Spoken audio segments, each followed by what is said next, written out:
Hey, welcome back. My name is Sushant Satish, and I am your trainer for this AZ-500 Azure Security Engineer Certification course. We just finished Module 1.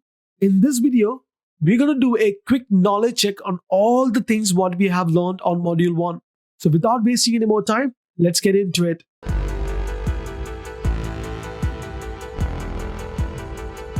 Let's look at the first question.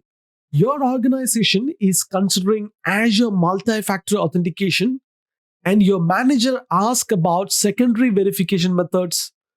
Which of the following is not a valid option? You just need to select one answer. Is it text message with automated code? That is a valid option. Even the push notification to your phone is a valid option. You can use Azure Authentication app with OAuth verification code as well. Even the automated phone call is a valid option. So the one which is not a valid option and the correct answer for this question is emailed link to verification website. This is not a validation method used by Azure multi-factor authentication.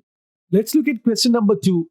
Your organization has implemented Azure multi-factor authentication and you need to provide a status report by user account. Which of the following is not a valid multi-factor authentication status? You need to select one. So disabled, enabled, and enforced are all valid option. So the one which is not a valid option is required. MFA has 3 user states: enabled, enforced, and disabled. Let's look at question number 3. You are configuring Azure multi-factor authentication. You can configure all the following options except one.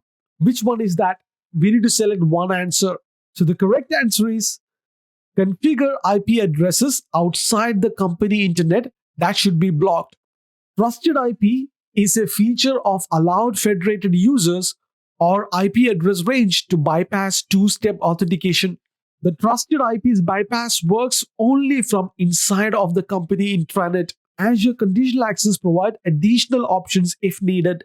Let's look at question number 4. You are assigning Azure AD roles. Which role will allow the user to manage all the groups in a tenant and would be able to assign other admin roles as well? You just need to select one answer. So it is definitely not user administrator or security administrator or password administrator. The correct answer is global administrator. Only the global administrator can manage group across tenant and assign other administrator roles. Let's look at question number 5. You are creating an Azure AD security group. All the following are the ways you can assign group membership except one. Which one is that? You can assign a group membership by using assigned, dynamic device, and dynamic user. But you won't be able to assign using Office 365 user. When you create an Azure AD group, you can select assigned, dynamic device, or dynamic user. Assigned let you add members directly to the group, and dynamic device uses rules to automatically add and remove devices. Let's look at question number 6. Your compliance auditors want to ensure as employees change jobs or leave the company that their privileges are also changed or revoked. They are especially concerned about the administrator group. To address their concerns, you implement which of the following? It is definitely not management group or just-in-time access or Azure time-based policies. The correct answer is access reviews. Access reviews enable organizations to effectively manage group membership, access to enterprise applications, and role assignments. Users' access can be reviewed on a regular basis to make sure only the right people have continued access. Let's look at question number 7. Identity Protection has reported that a user's credentials has been leaked. According to policy, the user's password must be reset. Which Azure AD role can reset the password? You just need to select one. So the correct answer is Global Administrator. To use Identity Protection, a user must be on one of these roles. Each role has different privileges, but only Global Administrator can reset a user's password. Let's look at question number 8. Identity Protection identifies risk in following classification except what? You just need to select one answer. So the correct answer is unregistered device. Valid identity protection risk include all choices except unregistered device. Other risk classifications are malware linked IP address, leaked credentials, and Azure AD threat intelligence.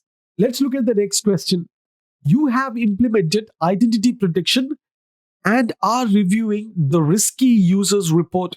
For each reported event, you can choose any of the following actions except what? You can use block user from signing in and you can confirm user compromises as well. Along with you can dismiss user risk. The only option which doesn't fit here is delete the risk event. When reviewing risk events, you should evaluate each risk and then take action to block the user, confirm the compromise, dismiss the risk, reset the user password, or investigate further using Azure Advanced Threat Protection. Let's look at question number 10. Conditional access policies can help with all the following except which one? Conditional access can help you with block or grant access from specific location. It can be used to require multi-factor authentication and require to use trusted location as well. The one which doesn't fit in here is designate privileged user accounts. Conditional access policies at their simplest are if-then statements. If a user wants to access a resource, then they must complete an action. Let's look at question number 11. Which licensing plans support identity protection? So the correct answer is Azure Active Directory P2. Identity protection helps you configure risk-based conditional access for your application to protect them from identity-based risks. Okay, let's look at question number 12. You hire a new administrator and you create a new Azure AD user account for them. The new hire must be able to read-write resource deployment they are responsible for, and they must be able to read Azure AD access permissions as well. They should not be able to view Azure subscription information. So what should you do? You just need to select one answer. So the correct answer is assign the user the contributor role at the resource group level. This will give the new hire the least privileges necessary for the role. Let's look at question number 13. Which of the following would be a good example of when to use resource lock? The correct answer is an express route circuit with connectivity back to your on-premises network. Resource locks prevent other users in your organization from accidentally deleting or modifying critical resources. And express route is a critical resource. You have 3 virtual machines, VM1, VM2, and VM3 in a resource group. The help desk hires a new employee, and the new employee must be able to modify the settings on VM3, but not on VM1 and VM2. Your solution must minimize administrative overhead. What should you do? You just need to select one answer. The correct answer is assign the user to the contributor role on VM3. This means the user will not have the access to VM1 and VM2.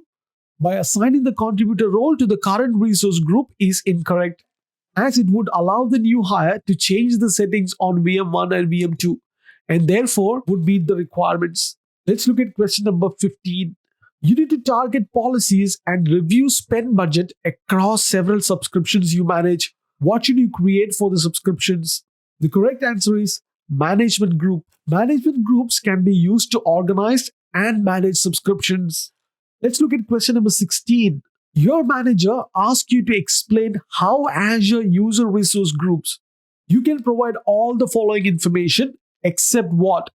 You basically can read out the statement and figure out which one is not correct. So the correct answer is resource group can be nested. Even though it's the correct answer for this, it's actually a wrong statement. All other options are the features of resource group. Let's look at question number 17. You wish to enable Azure AD PIM for your directory. What Azure AD role do you need to enable privileged identity management? Select one. So the correct answer is global admin or global administrator. Global admin role has the permission to enable privileged identity management. Your company has implemented Azure AD PIM. You need to ensure a new hires request elevation before they make any changes in Azure. What should you do? You just need to select one. The correct answer is assign the new hire the eligible role membership type. When someone is eligible for role membership, they must request activation before they can use the role. Azure AD PIM is used to manage which two of the following? The correct answers are Azure AD roles and Azure AD resource roles. Let's look at question number 20. Your organization has enabled Azure AD PIM. The senior IT manager does not want to perform any action to use a role. What should you do? Select one. The correct answer is make the manager permanent active in the role. This type of role assignment doesn't require a user to perform any action to use the role. Let's look at question number 21. Your IT help desk want to reduce password reset support tickets. You suggest having users sign in to both on-premises and cloud-based application using the same password. Your organization does not plan on using Azure AD identity protection. So which feature would be easiest to implement given the requirement? So the correct answer is pass-through authentication. Pass-through authentication or PTA allows your users to sign into both on-premises and cloud-based application by using same passwords. Let's look at question number 22. Which tool can you use to synchronize Azure AD password with on-premises Active Directory? The correct answer is Azure AD Connect. Azure AD Connect sync is a main component of Azure AD Connect.